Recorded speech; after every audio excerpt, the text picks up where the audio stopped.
सत्संग जी प्रेम से कहना।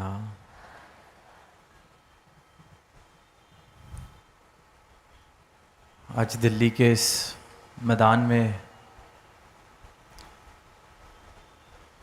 ये भव्य नज़ारा, ये सुंदर रूप बना है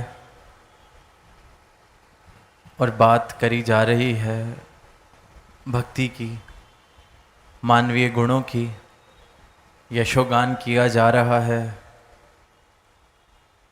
इस अविनाशी का, इस दातार प्रभु का।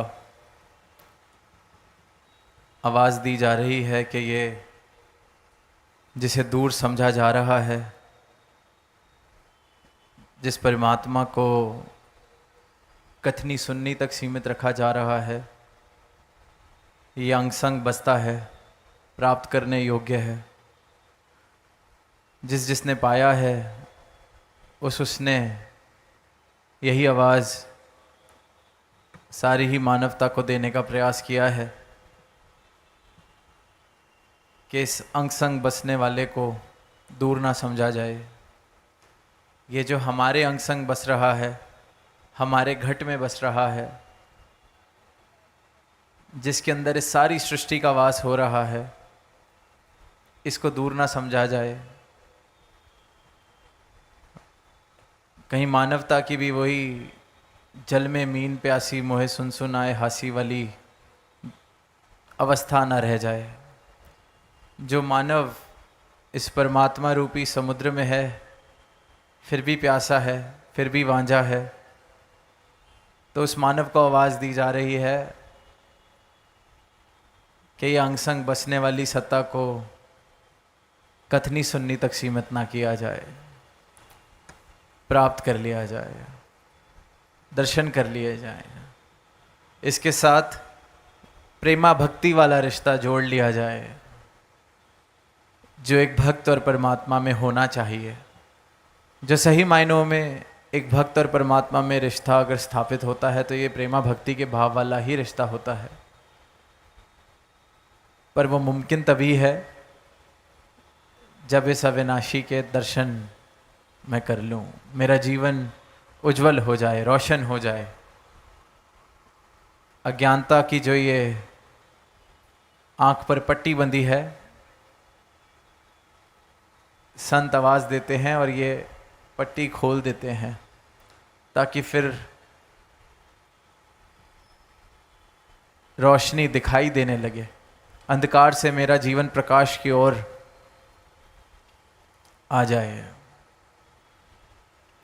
पर इंसान की, संसार की, मानवता की हालत कुछ इस प्रकार हो रही है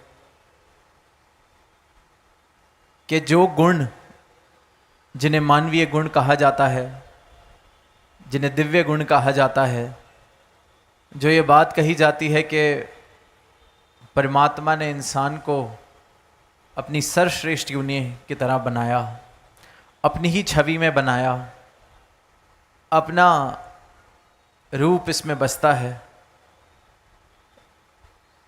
तो जो इंसान का मूल स्वभाव है, मूल रूप है, वो ये अविनाशी सत्ता ही है। तो जो ये गुण हैं, प्रेम वाले, सहनशीलता वाले, विशालता वाले, ये गुण जब इस परमात्मा को इंसान प्राप्त कर लेता है तो ये सहज में ही ये गुण जीवन में आ जाते हैं, क्योंकि ये जीवन से कभी दूर होते ही नहीं। ये तो इंसान के वो स्वाभाविक गुण हैं जो इसमें बसते हैं। पर क्योंकि ऊपर न जाने कितनी भ्रमों की पट्टियाँ, कितनी धूल मिट्टी जो चढ़ जाती है, तो अपने स्वभाव से ही इंसान बेखबर। और अक्सर आजकल हालत देखते हैं इंसान की कि प्रेम को महसूस करने की जो उसकी क्षमता इंसान की, हम देखते हैं कम होती जा रही है। जीवन में प्रेम कम होता जा रहा है। अपने मूल स्वभाव, जिससे सारी मानवता का कल्याण होना है, जिस भाव से इस परमात्मा की प्राप्ति होनी है, जिन प्रेम कियो तिन्हीं रब पायो प्रभ पायो, तो वो भाव ऐसे होते जा रहे हैं कि इंसान की रिसेप्टिविटी प्रेम की ओर, सहनशीलता की ओर, हर्षोल्लास की ओर, शुक्राने वाले भावों की ओर कम होती जा रही है।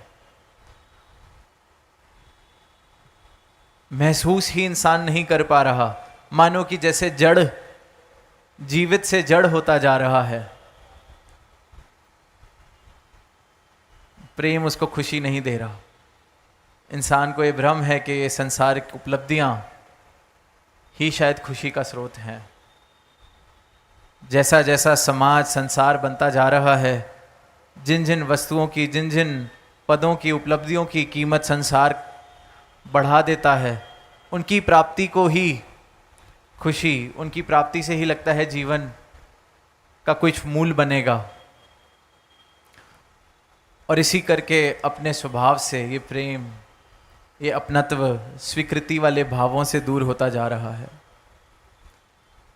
और जिस जिस जीवन से ये भाव दूर हो जाते हैं, वो जीवन बेजान हो जाता है, मृतक जैसा जीवन हो जाता है। वो जो पंक्तियां आती हैं कि मृतक कहिए नानका जे प्रीत नहीं भगवंत, कि ऐसे जीवन को मृतक कहा जाए, मरा हुआ कहा जाए, अगर इस भगवंत के लिए प्रीत नहीं है। और अगर भगवंत के लिए प्रीत नहीं है तो फिर जीवन से प्रीत हर चीज में से खत्म होने लगती है। प्रीत के नाम पर, प्रेम के नाम पर सौदेबाजी है। जहां देखते हैं कि किसी जीवन में प्रेम हो तो वहां सांसारिक रूपों में, जिसे दुनिया कहे कि बड़ी कमी है, पर वो कमी महसूस नहीं होती क्योंकि प्रेम इतना भरपूर। पर वहीं जहां प्रेम ना हो और सब कुछ हो, जिसको संसार सब कुछ मानता है, वहां फिर भी ऐसे लगता है कि सिर्फ और सिर्फ शिकवे, सिर्फ और सिर्फ और मांग, सिर्फ और सिर्फ एक कंगालता वाले भाव। तो इसलिए कहा गया है कि ऐसे जीवन को मृतक कहा जाए। मृतक कहिए नानका जे प्रीत नहीं भगवंत। और जो इन गुणों की, जो दिव्य गुणों की बहार है, जिसमें मानवता प्रफुल्लित हो सकती है, एक सुंदर जीवन के वृक्ष लग सकते हैं इन दिव्य गुणों के बहार के अंदर, इंसान इससे वंचित है। जैसे कि एक पेड़ लगा हो और उसकी जड़ें नाकाम हो जाएं ज़मीन से पानी खींचने के लिए, तो उस पेड़ को पोषण कैसे मिलेगा?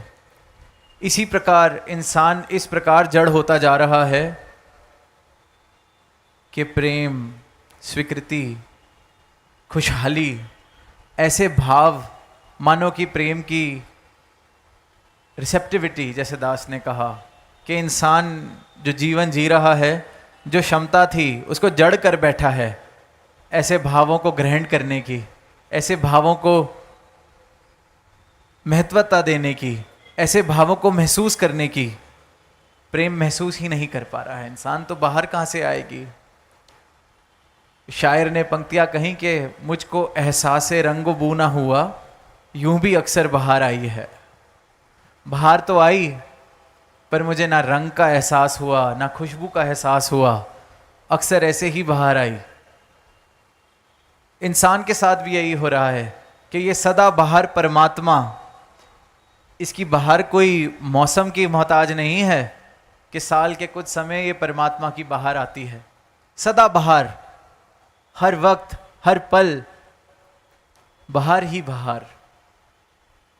पर इंसानी जीवन ऐसे हैं कि पूरे पूरे जीवन खत्म हो रहे हैं, पूरी पूरी इस शरीर की यात्रा खत्म हो जाती है और एहसासे रंगबू ना हुआ कि ये परमात्मा की ये जो रंग हैं, ये परमात्मा की जो इतनी सुंदर अंग संग रहने वाली ये जो सत्ता है, इसका एहसास ही नहीं मैं कर पाया। इसकी बनाई हुई सृष्टि में इसके रंग ही मैं नहीं देख पाया, इसकी महक ही मुझ तक नहीं पहुंच सकी। मुझको एहसास से रंगबू ना हुआ, यूं भी अक्सर बाहर आई है। शायर ने तो अक्सर बाहर कहा, दास ने कहा है कि सदा ही बाहर है और पूरा पूरा जीवन व्यतीत हो जाता है, पर इस परमात्मा का एहसास इंसान नहीं कर पाता, इसके रंग नहीं देख पाता। इसकी प्राप्ति करके इसके रंगों की, इसकी खुशबुओं की बहार अपने जीवन में नहीं ला पाता। इसलिए देखते हैं कि इंसान के जीवन से ये जो प्रेम वाले भाव हैं ये खत्म होते जा रहे हैं, सहनशीलता वाले भाव खत्म होते जा रहे हैं कि खुद माफ़ी मांग लें अगर कोई गलती हो गई, ऐसे भाव खत्म हो जा रहे हैं। माफ़ कर दें, ऐसे भाव खत्म हुए जा रहे हैं। सब कुछ हासिल होके भी इंसान की नज़र जो है सिर्फ वहाँ जाती है जो नहीं है, क्योंकि अधूरे संसार के साथ रिश्ता है, अधूरे संसार की कीमत है जो कभी मुझे पूर्ण महसूस नहीं करा सकता।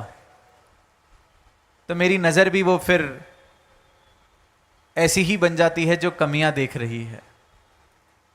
जैसे कहते हैं कि एक सफ़ेद चादर पर एक छोटा सा काला एक बिंदु बनी हो तो मेरी नज़र सिर्फ वहीं है, कमियां, ये नहीं मिला, बाकी जो मिला है उसका शुक्राना नहीं। इसलिए फिर भक्त कहते हैं कि शिकवे से शुक्र में आए, शुक्राने वाले भाव जीवन में आते हैं तो मतलब ये परमात्मा की बहार मेरे जीवन में आ रही है। और ये शुक्राने वाले भाव जीवन में सदैव के लिए, टिकने के लिए तभी आ सकते हैं जब जो प्राप्त करने योग्य है इसकी प्राप्ति हो जाए। संसार की जो लालसा है, संसार को प्राप्त करने की जो होड़ है, जितना प्राप्त कर लें फिर भी अधूरा है, क्योंकि पूर्ण नहीं है। पूर्णता सिर्फ और सिर्फ इस पूर्ण में है, इस परमात्मा में है। तो जिसने भी इस पूर्ण को प्राप्त किया है उसने फिर शुक्राना किया है, क्योंकि उसके जीवन में अब कोई संसारिक उपलब्धियां वाद घाट नहीं कर सकती कि ये मिल गया तो आज मेरे जीवन की कीमत बढ़ गई, ये कोई ले गया मुझसे तो मेरे जीवन की कीमत घट गई, स्टॉक मार्केट का लूची हो गई तो मेरे जीवन की कीमत बढ़ गई, कल स्टॉक मार्केट कम हुई, मेरा दिवाला निकल गया तो मेरे जीवन की कीमत घट गई। भक्त जो है अपने जीवन की कीमत इन संसारिक उतार चढ़ावों से नहीं लगाता, क्योंकि उसको अपनी सही कीमत, अपना मूल मिल जाता है, ये परमात्मा मिल जाता है। अब ये जो असीम सत्ता है, अविनाशी सत्ता है, अकाल पुरख है, इसको ऐसी कौन सी उपलब्धि देकर इसकी हम कीमत बढ़ा सकते हैं या घटा सकते हैं? ऐसा क्या इस परमात्मा को दे देंगे जिससे ये बढ़ जाए, या इससे ऐसा क्या ले लेंगे जो ये घट जाए? इसी प्रकार जो भक्त है, जिसने इस परमात्मा को प्राप्त कर लिया, उसका जीवन भी पूर्ण हो जाता है, क्योंकि पूर्ण से जुड़ गया। तो फिर उस जीवन की भी कीमत इन संसारिक उपलब्धियों के आने जाने से नहीं है। उसको बखूबी पता है कि ये माया का जो रूप है, इसके साथ अनासक्त आसक्ति के भावों से जीना है, डिटैच्ड अटैचमेंट के भावों से जीना है तो मुबारक, नहीं है तो भी मुबारक। तो ये जो भाव हैं अनासक्त आसक्ति वाले, ये तभी आते हैं जब मुझे मेरे मूल की प्राप्ति हो जाए, मेरे मूल का बोध हो जाए, जब मुझे समझ आ जाए कि मैं भी इस पूर्ण का ही अंश हूं तो मैं भी पूर्ण हूं, तो फिर जीवन में प्रेम आता है। क्योंकि जीवन प्रफुल्लित है, जीवन में फिर अधूरापन नहीं है, और जहां अधूरापन नहीं है वहां प्रेम है। क्योंकि प्रेम का घाटा तो तब होना शुरू होता है जब सिर्फ शिकवे, जब सिर्फ लालसाएं, जब सिर्फ किसी को चोट पहुंचा के खुद ऊंचा होने के भाव हैं, किसी की लकीर छोटी करके अपनी लकीर बड़ी करवाने के भाव हैं, तो प्रेम कहां से आएगा? जो पूर्ण हो गया, इस परमात्मा को प्राप्त कर लिया, इस परमात्मा से प्रेम का रिश्ता जिसका स्थापित हो गया, तो फिर उसका इस परमात्मा की रचना से भी प्रेम का रिश्ता ही बनता है। फिर वो घट घट देखे अलग को, हर घट में इस परमात्मा को देख रहा है, फिर हर घट से प्रेम कर रहा है। फिर उसके जीवन में ये सदाबहार परमात्मा है। फिर उसकी अवस्था ये नहीं कि मुझको एहसासे रंगो बूना हुआ, फिर तो वो हर जर्रे में, हर पत्ते में इस परमात्मा के रंग देख रहा है, हर जर्रे में, हर पत्ते में इसके दर्शन कर रहा है, इसकी महक देख रहा है, इसकी प्रेम वाली महक, प्रेमा भक्ति वाली महक वाला वो जीवन बन जाता है। तो इस सदाबहार परमात्मा के साथ जुड़ के अपने जीवन में बाहर लाई जा सकती है। और ये तब तक मुमकिन है जब तक ये श्वासें चल रही हैं। तो जहाँ संतों ने युगों युगों से यही संदेश, यही आवाज़ सारी मानवता को दी कि सदा बाहर परमात्मा के दर्शन कर लें, अपने जीवन में बाहर ले आएं। क्यों बंजर एक जीवन जिया जा रहा है? ये एक प्रफुल्लित जीवन हो सकता है जहाँ प्रेम के फूल हों, सहनशीलता के फल हों, एक सुंदर हरा भरा संसार बसे प्रेमा भक्ति के आधार पर। क्यों एक बंजर धरती बनाई जा रही है जहाँ गुलजार बनाए जा सकते हैं? तो इन्हीं भावों के साथ समय को देखते हुए दास इजाज़त चाहेगा प्रेम से कहना, धन निरंकार।